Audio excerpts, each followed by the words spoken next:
Good afternoon, and my essay for today is about Robert Schumann and Clara Schumann's musical partnership. So, Robert Schumann was born in 1810 in Germany, and he aspired to be a great pianist, but he was prevented by a hand injury when he tried to devise a finger strengthening mechanism out of a cigar box. Then the cigar box would then bend back one of his finger to keep it in place while allowing him to exercise the other fingers, which later on partially paralyzed his right index finger, his middle fingers, and this is in hope of making them stronger. And this is why Robert Schumann was forced to um, do compositions instead of playing the piano. So, besides composing, Robert Schumann was also a music critic.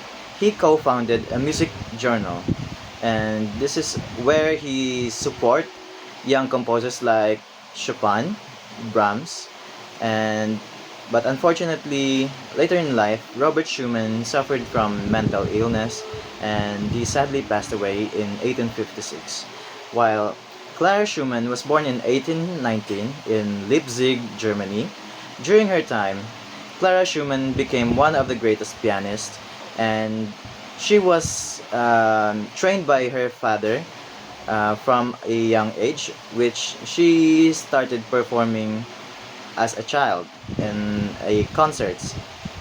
But unlike many women, Clara was not only performer, but she also composed songs and some piano music and chamber music.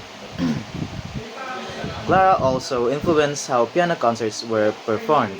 She focused on serious music while she also focused on emotional ones. She also played some of the compositions of Beethoven, Chopin, and her husband, Robert Schumann. After his death, Clara Schumann continued to perform and teach, ensuring her musical legacy.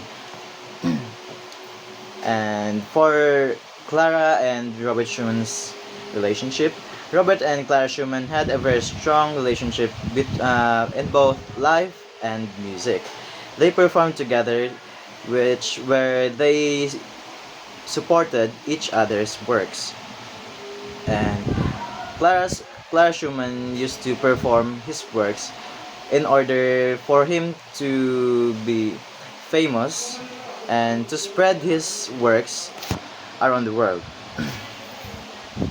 So,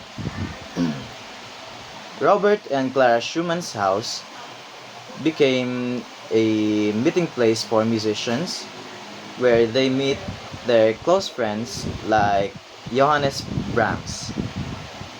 So both Robert and Clara Schumann made a big impact on the classical music, where Robert's music became famous for its beauty and deep emotions, while Clara's playing set the standards for musicians during her time. She also paved the way for future female musicians by showing them that women can also be a great musician.